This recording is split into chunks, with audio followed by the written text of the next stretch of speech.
비밀 하나만 먼저 말씀드리겠습니다. 요즘 기사나 광고를 보면 이렇게 외치죠.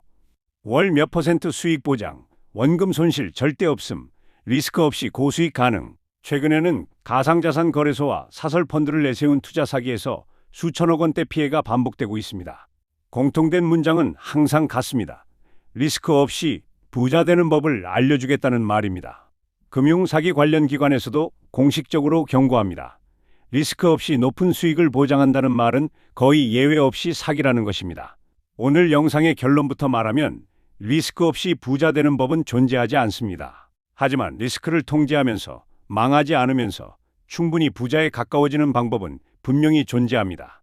오늘은 그 현실적인 전략을 경제의 원리부터 차근차근 뜯어보겠습니다. 많은 분들이 투자를 떠올리면 가장 먼저 주식, 부동산, 코인 같은 자산을 생각합니다. 그리고 그 옆에는 항상 이런 생각이 붙어 있습니다. 최대한 많이 벌고 싶은데 잃기는 싫다. 그래서 인터넷에 검색을 해보면 저위험 고수익 비밀 전략, 손실 없이 매달 수익 나는 구조 같은 말들이 가득합니다. 하지만 경제학에서 제일 기초가 되는 개념 중 하나가 바로 위험과 수익은 같이 움직인다는 사실입니다. 안전한 자산일수록 기대 수익이 낮고 수익률이 높은 자산일수록 가격이 크게 출렁입니다. 은행 예금은 거의 안 움직이지만 이자는 낮고 주식과 가상자산은 크게 오를 수 있지만 크게 떨어질 수도 있습니다. 이 기본 원리를 무시하는 순간부터 사람들은 사기와 착각의 세계로 들어갑니다. 그래서 오늘 이야기의 출발점은 하나입니다. 리스크를 없애려 하지 말고 리스크의 정체를 이해해서 관리하려고 해야 합니다. 여기서 한 가지 질문을 해보겠습니다. 부자란 도대체 어떤 상태를 말하는 걸까요? 통장 잔고 숫자가 큰 사람일까요? 고가의 자동차를 타는 사람일까요? 경제학적으로 보면 부자란 노동을 하지 않아도 보유한 자산에서 나오는 소득이 자신의 생활비를 안정적으로 넘는 상태에 가까운 개념입니다. 월급이 사라져도 배당, 이자, 임대료, 사업이익이 꾸준히 들어와서 삶의 수준을 유지할 수 있는 사람입니다. 여기서 중요한 건 금액보다 구조입니다. 한 번에 대박으로 돈을 많이 벌었지만 잘못된 투자로 다시 바닥으로 떨어지면 그건 부자의 구조가 아닙니다. 진짜 부자는 대박보다는 절대 망하지 않는 구조를 먼저 만듭니다. 오늘 우리가 찾으려는 것도 그런 구조입니다. 국가 차원에서 이 구조를 한번 보겠습니다. 어떤 나라는 빚을 감당하지 못해 국가 채무 불이행을 선언합니다.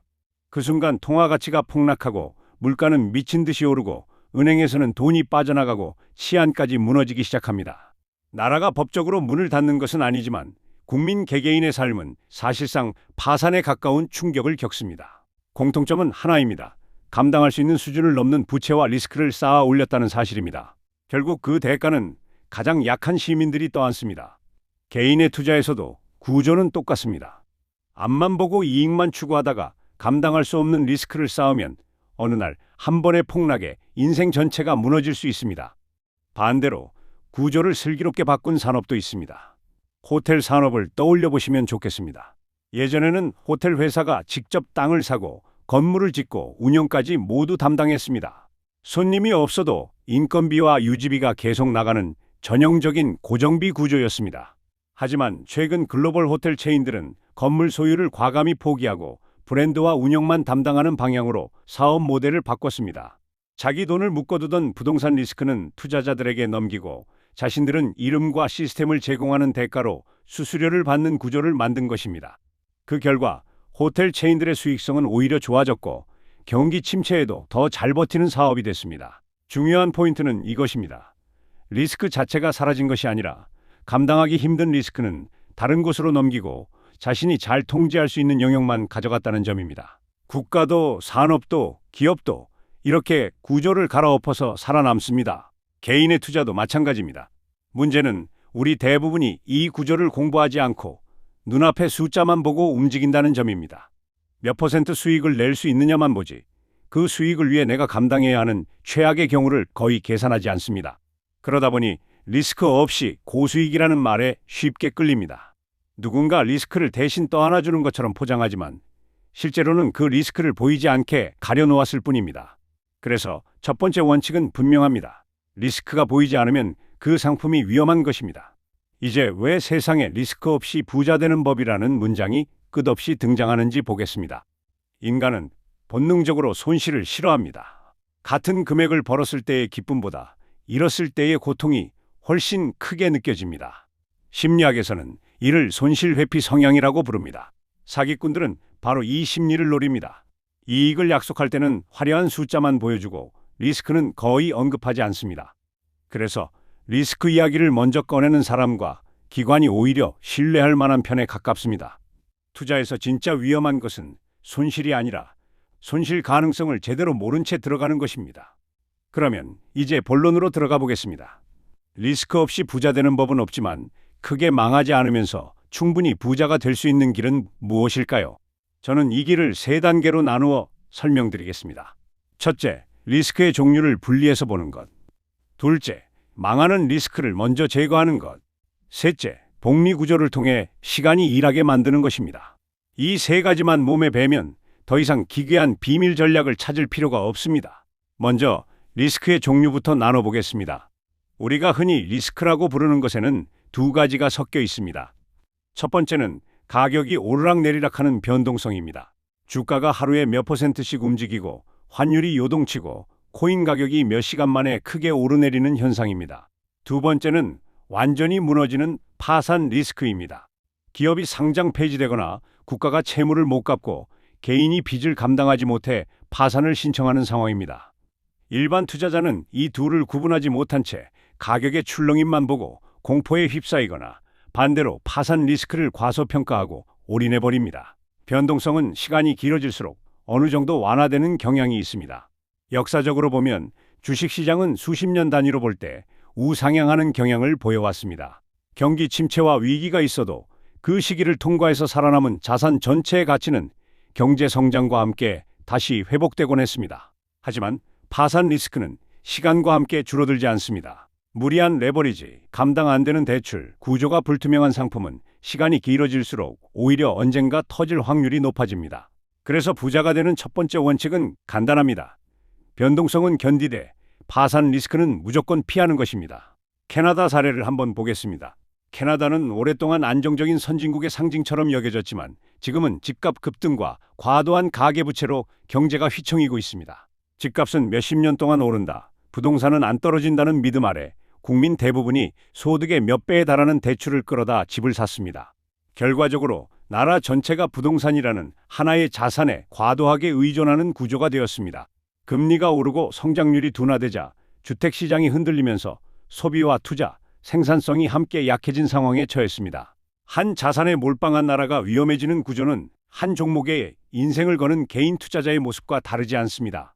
이 사례는 우리에게 명확한 메시지를 줍니다. 부동산이든 코인이든 한 자산에 모든 것을 거는 순간 그 사람은 부자가 아니라 파산 후보가 된다는 점입니다. 그래서 두 번째 단계는 망하는 리스크를 하나씩 제거하는 작업입니다.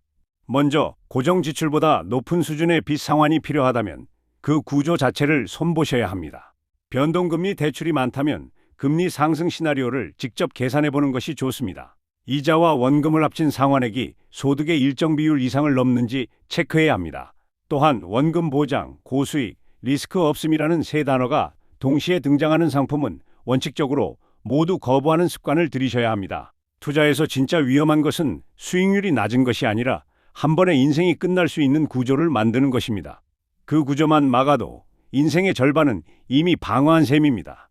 망하는 리스크를 제거했다면 이제는 복리 구조를 설계할 차례입니다.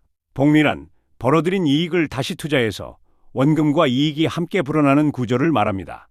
이 복리가 제대로 작동하려면 두 가지 조건이 필요합니다. 첫째, 시간이 충분히 길어야 합니다. 둘째, 중간에 계좌를 날려버리는 일이 없어야 합니다. 결국 복리의 가장 큰 적은 높은 수익률이 아니라 한 번의 대규모 손실입니다. 그래서 진짜 부자들은 수익률 자랑보다 먼저 손실을 어떻게 제한할지부터 고민합니다. 이제 구체적인 전략으로 들어가 보겠습니다. 현실적으로 안전하면서도 부자에 가까워지는 길은 자산을 분산하고 장기적으로 우상향하는 자산에 꾸준히 적립식으로 투자하는 것입니다. 여기에는 여러 방식이 있지만 공통된 원리는 비슷합니다.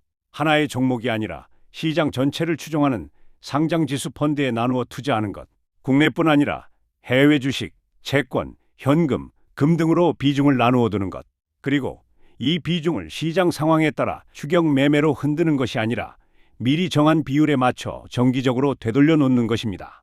이 과정이 바로 리스크를 관리하는 자산 배분의 핵심입니다. 여기서 중요한 질문이 하나 남습니다. 이렇게 분산 투자하고 장기 투자하고 복리를 활용하는 전략이 정말 리스크가 없는 전략일까요? 정직하게 말하면 그렇지 않습니다. 경제 위기가 오면 전체 시장도 크게 떨어질 수 있고 몇 년 동안 수익이 안 날 수도 있습니다. 하지만 이 전략이 다른 길과 결정적으로 다른 점은 하나입니다. 한 번에 모든 것을 잃을 확률이 극단적으로 낮다는 것입니다. 가격의 출렁임은 존재하지만 파산 리스크는 크게 줄어있는 상태입니다. 반대로 리스크 없이 고수익이라는 말을 믿고 검증되지 않은 파생 상품과 과도한 레버리지, 구조가 불투명한 가상자산에 올인하면 어떤 일이 벌어질까요? 처음에는 정말 순식간에 돈이 불어날 수 있습니다. 하지만 그 구조는 기본적으로 파산 리스크를 안고 있습니다. 마치 빌딩의 기둥을 깎아서 위층을 더 올리는 것과 같습니다. 처음 몇 년은 아무 일도 안 일어나는 것 같지만 어느 날 한 번의 충격에 건물이 전체가 무너질 수 있습니다.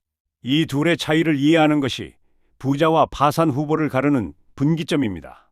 여기까지 들으시면 이런 생각이 들 수 있습니다. 말은 좋은데 너무 교과서적인 이야기 아닌가? 현실에서는 급하게 돈이 필요하고 주변 사람들은 단기간에 큰 돈을 벌었다고 자랑하는데 나만 천천히 가도 되는 걸까? 이 질문이 바로 핵심입니다. 경제 역사를 보면 단기간에 큰 돈을 번 사람들은 항상 있었습니다. 닷컴 버블, 부동산 버블, 가상자산 급등기마다 그런 사람들이 등장했습니다. 하지만 그중 상당수는 그 다음 사이클에서 또 다른 버블에 올라탔다가 함께 무너졌습니다. 기억 속에 남는 것은 성공담뿐이고 조용히 사라진 실패담은 기사에 잘 다뤄지지 않을 뿐입니다. 반대로 묵묵히 소득의 일정 비율을 장기 성장 자산에 꾸준히 쌓아온 사람들의 이야기는 기사에 잘 나오지 않습니다. 지루하고 재미없어 보이기 때문입니다. 하지만 통계적으로 보면 이런 방식으로 자산을 늘린 사람들이 전체적으로 더 높은 확률로 경제적 자유에 도달합니다. 여기에는 드라마틱한 스토리가 없습니다. 월급이 들어오면 일정 비율을 자동으로 투자 계좌로 보내고 시장이 떨어질 때도 친구가 코인으로 얼마 벌었다는 얘기를 할 때도 규칙을 거의 바꾸지 않는 태도만 있을 뿐입니다. 이렇게 쌓인 복리가 10년, 20년이 지났을 때 생각보다 큰 차이를 만들어냅니다. 마지막으로 한 가지를 더 강조하고 싶습니다. 지금까지는 금융자산 이야기만 했지만 사실 가장 리스크가 낮은 투자처는 자기 자신입니다. 본인의 전문성, 기술, 창업 능력, 커뮤니케이션 능력을 키우는 데 쓰는 돈과 시간은 거의 사라지지 않는 자산입니다. 경제 구조가 바뀌어도 새로운 기술이 등장해도 스스로를 업그레이드한 사람은 다시 기회를 만들 수 있습니다. 반대로 금융 투자에만 집착하고 자기 능력을 키우지 않으면 시장이 한번 꺾이는 순간 소득도 자산도 동시에 위험해집니다.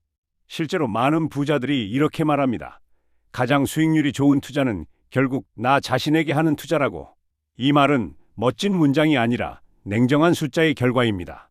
소득이 2배가 되면 같은 비율로 저축해도 자산이 쌓이는 속도는 비약적으로 빨라지기 때문입니다. 정리해 보겠습니다. 리스크 없이 부자 되는 법은 존재하지 않습니다. 리스크 없다는 말을 믿는 순간 오히려 가장 위험한 곳에 발을 들이게 됩니다.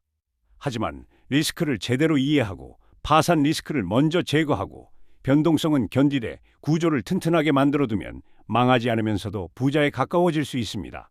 국가가 빚을 과도하게 내면 채무 불이행이라는 대가를 치르듯이 개인도 구조를 무시한 채 빚과 투자를 반복하면 언젠가 그 대가를 치르게 됩니다.